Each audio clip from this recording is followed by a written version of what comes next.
Hello guys, welcome back to our channel. तो आज की वीडियो में हम लोग सीखने जा रहे हैं कि सी प्लस प्लस में एक बेसिक प्रोग्राम यानी स्टार्टिंग में जो हम लोग प्रोग्रामिंग करते हैं तो सबसे पहले हम किस तरीके से क्या सिंटेक्स यूज़ करते हैं और क्या क्या चीज़ें यूज़ होती है इसके बारे में देखेंगे। और पहला प्रोग्राम बना करके भी चेक करेंगे कि वो पहला प्रोग्राम का स्ट्रक्चर कैसा होता है, किस तरह से उसका सिंटेक्स हम यूज़ करते हैं, क्या क्या चीज़ें उसके अंदर यूज़ करते हैं। चीज़ें तो नहीं बोल सकते, उसको कीवर्ड्स बोलते हैं कि कौन सी कीवर्ड्स यूज़ कर रहे हैं और हर एक कीवर्ड्स, हर एक कॉमास की, हर एक सेमीकोलंस का क्या मतलब है, ये भी हम लोग यहाँ पर इस प्रोग्राम में देख रहे होंगे। तो सबसे पहले मैं फटाफट एक छोटा सा प्रोग्राम बनाऊंगा जिसमें हम लोग हेलो वर्ल्ड, मतलब जब आप कॉलेजेस में जाओगे तो सबसे पहला हेलो वर्ल्ड ही प्रिंट होता है, या फिर कहीं भी आप देखोगे तो हेलो वर्ल्ड ही प्रिंट होता है। तो उसी तरीके का एक प्रोग्राम बना करके हम लोग भी देखेंगे। बट यहाँ पर मैं हेलो वर्ल्ड नहीं लिखने जा रहा हूँ, मैं यहाँ पर कुछ और ही लिख दूंगा। जैसे आपका नाम, मेरा नाम, आपकी गर्लफ्रेंड का नाम, मेरे गर्लफ्रेंड की नाम तो इस तरीके से डिफरेंट डिफरेंट चीज़ें आप उसके अंदर लिख सकते हो। तो इसमें ये नहीं सोचना कि कॉलेज वाले हेलो वर्ल्ड लिखवा रहे थे, मैंने कुछ और ही लिखा हुआ है तो ये गलत है, ऐसा नहीं है। उसके अंदर आप जो भी लिखोगे वही प्रिंट होकर के आएगा। तो वो एक बेसिकली एक वो स्ट्रिंग है जिसको हम लोग प्रिंट करवाते हैं।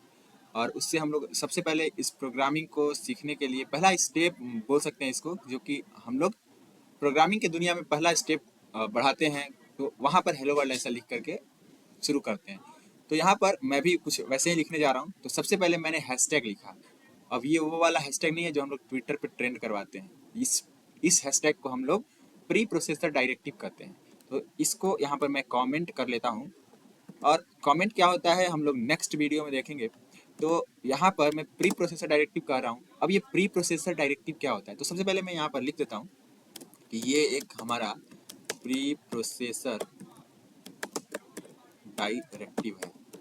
अ, ऐसे आप नॉर्मली इसको याद रखने के लिए समझ लो कि जब हम प्रोग्राम लिखना शुरू करते हैं तो हमारे कंपाइलर को ये पता होना चाहिए कि हम अपने प्रोग्राम में क्या क्या यूज़ करेंगे, ताकि हमारा कंपाइलर ये समझ पाए कि ये सारी चीज़ों का क्या मतलब है।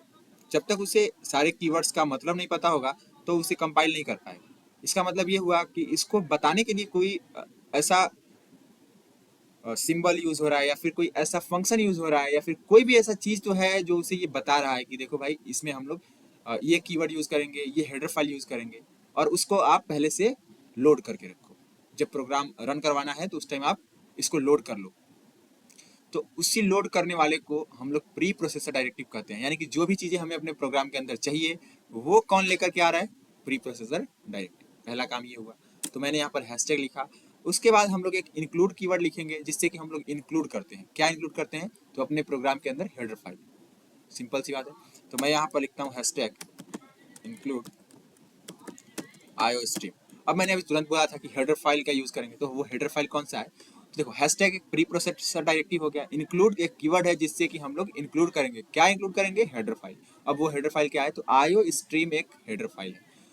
तो आईओ स्ट्रीम के अंदर इनपुट क्लास, आउटपुट क्लास बनी हुई है और उन क्लासेस का ऑब्जेक्ट हम यूज करेंगे। अभी आपको ये समझ भी नहीं आ रहा होगा क्लास एंड ऑब्जेक्ट क्या होते हैं।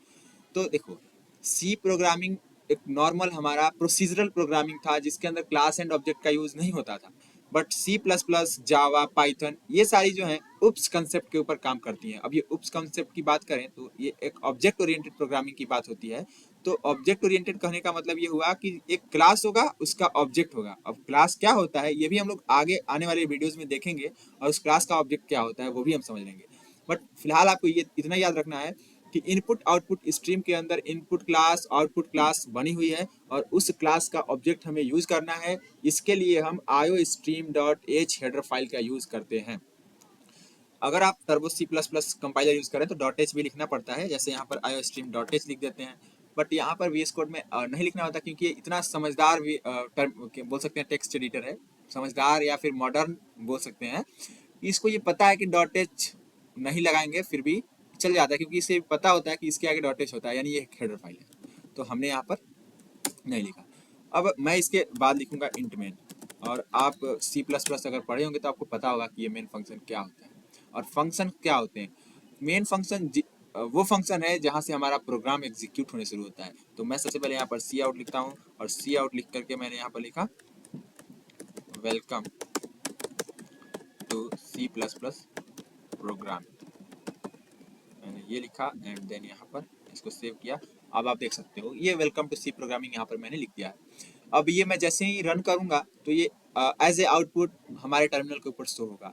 लेकिन उससे पहले एक और भी बात हमें याद रखना होगा कि हमें इसके आगे std और स्कोप रिजोल्यूशन ऑपरेटर, अभी आप स्कोप रिजोल्यूशन ऑपरेटर के ऊपर ना जाएं, जब हम std लिख रहे हैं तो उसके आगे 2 बार कॉलन्स लगा दें और सी आउट लिख दें तो हमारा ये काम हो रहा है। तो ये हमारा प्रोग्राम जो है अभी फिलहाल बन चुका है और अभी अगर मैं इसको रन करूंगा तो ये हमारा आउटपुट भी देगा वेलकम टू सी प्रोग्रामिंग। अगर मैं यहाँ पर रन करके आपको दिखाऊं तो आप देख सकते हो यहाँ पर टर्मिनल के ऊपर हमें वेलकम टू सी प्रोग्रामिंग दिख रहा होगा। तो इस तरीके से हमने एक बेसिक प्रोग्राम लिखा, उसका सिंटेक्स, उसका स्ट्रक्चर देखा। लेकिन मैं आपको थोड़ा और भी यहाँ पर अगर नॉलेज को ऐड ऑन करने की कोशिश करूँ तो आपको मैं ये बता दूं कि जो ये std और 2 बार कॉलन हमने यूज़ किया है उसको यहाँ ना यूज़ करके डायरेक्ट मैं यहाँ भी लिख सकता था यूजिंग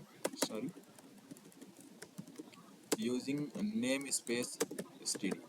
अब सेम काम हो रहा है जो पहले हो रहा था यहाँ पर std कॉलन कॉलन लिखने से, अभी मैं यहाँ पर जब मैं यूजिंग नेम स्पेस std लिख दूंगा तो भी सेम काम होगा। जैसे मैं यहाँ पर इसको रन करके दिखाऊं तो फिर से वेलकम टू सी प्रोग्रामिंग ये आउटपुट आएगा, कोई भी डिफरेंस नहीं दिख रहा होगा। तो इस तरीके से हम लोग प्रोग्राम को लिखते हैं और बेटर तरीका यही है कि हम लोग जब इंक्लूड आयो स्ट्रीम लिख रहे हो तो वहाँ पर यूजिंग नेम स्पेस std भी लिख दें। अब ये नेम स्पेस क्या होता है और हम इसका यूज़ क्यों कर रहे हैं ये भी हम लोग आगे आने वाले वीडियोस में देखेंगे। तब तक के लिए आपको याद रखना है कि जब भी आप C++ में प्रोग्रामिंग कर रहे हो तो आपको ये 2 लाइन, ऊपर के 2 लाइन यानी #include IOStream और यूजिंग नेम स्पेस std को लिखना कंपलसरी है, अदरवाइज आपका प्रोग्राम एरर देगा। और वो एरर किस तरह का होगा वो भी मैं आपको अगर दिखाने की कोशिश करूँ तो मैं नेम स्पेस std को अगर कमेंट कर देता हूँ तो अब आप देख सकते हो कि जब मैंने प्रोग्राम को रन किया तो इस तरह का कुछ एरर आएगा। और वो एरर क्या है कि इसको सी आउट नहीं समझ में आ रहा है कि सी आउट क्या है। यानी ये जो सी आउट ऑब्जेक्ट है देखो, अब मैंने पहले बोला था आपको आउटपुट स्ट्रीम यानी ओ स्ट्रीम, तो इसी तरह से इनपुट स्ट्रीम भी होता है। तो ये सारे क्लासेस हैं और इनके ये सी आउट ऑब्जेक्ट है। तो इस ऑब्जेक्ट के बारे में इसको समझ नहीं आ रहा कि ये कहाँ से लेके आए हैं। तो ये हमने लेकर के आया हुआ था नेम स्पेस के अंदर से और जिस नेम स्पेस का नाम था std। तो ये चीज़ें यहाँ पर लिखनी जरूरी होती हैं, अदरवाइज इस तरीके के एरर्स आपको देखने को मिल सकते हैं। तो इससे घबराना नहीं है, एरर्स के साथ खेलना है, समझने की कोशिश करनी है ताकि हम लॉजिकली और प्रोग्रामेटिकली अपने आप को इस तरह से ग्रोथ दे पाएँ ताकि हम आगे और भी बड़े बड़े एरर्स के साथ डील कर पाएँ। तो सबसे पहले तो यहाँ पर मैंने आपको ये सिखाया कि प्री प्रोसेसर डायरेक्टिव क्या होता है, इंक्लूड क्यों यूज़ करते हैं, IOStream एक हेडर फाइल है, फिर मेन फंक्शन क्या है, ये सारी चीज़ें हमने यहाँ पर समझी और एक बेसिक सिंटेक्स ऑफ प्रोग्राम का सिंटेक्स देखा जिसमें कि हम लोग किस तरीके से छोटे से प्रोग्राम को लिखते हैं। जैसे हेलो वर्ल्ड क्या होता है तो किस तरह से प्रिंट करवाते हैं। यहाँ पर हेलो वर्ल्ड लिख दें तो हेलो वर्ल्ड भी प्रिंट होकर के आ जाएगा। तो इस तरीके से हमने C++ का प्रोग्राम लिखा, प्रोग्राम लिख करके हमने प्रिंट करवाया। तो आप यहाँ पर देख सकते हो हेलो वर्ल्ड प्रिंट हो गया। तो अगर आपको ये वीडियो समझ में आ रहा है तो आप हमारे चैनल को लाइक करें, शेयर करें और सब्सक्राइब करना ना भूलें। Till then goodbye, take care, thank you.